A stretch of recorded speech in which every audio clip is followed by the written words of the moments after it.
it is because your leadership is actually coming from God. At lagi kong sinasabi ito sa mga leaders. Marami akong leaders na nagsasabi, ay pastor, after a year, mag-quit na. Ang dami kong naririnig, not only from leaders ng mga youth, yung bang ka-appoint lang, pero isang taon lang ako pastor, I rebuke that spirit. Yes. And we are very excited to at some point or for sure, hopefully that walay bashing naman ako. But there will be bashing all throughout.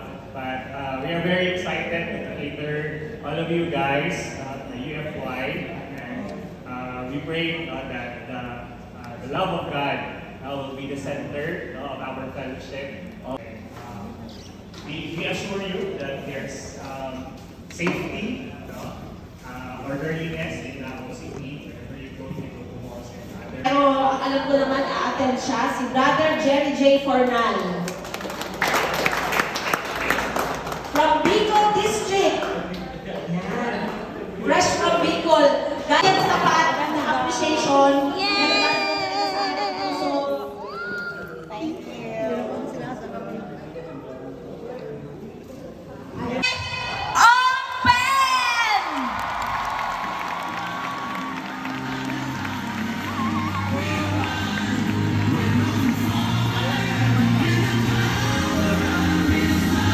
Hold the hand of your katabi.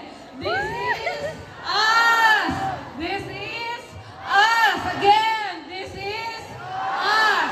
This is us. Kita Jesus, Hari ng langit, Hari ng uri sa kataas-taasan ko.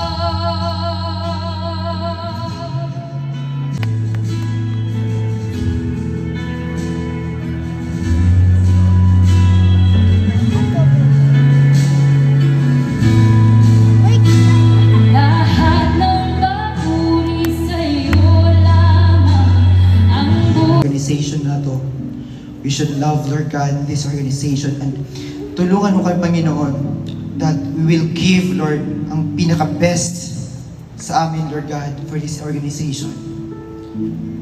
And Lord, we will have collaboration with one another.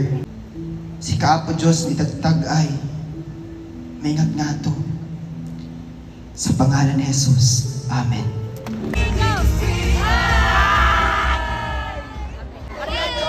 Lost and not yet found. Pray for our kung sino man po.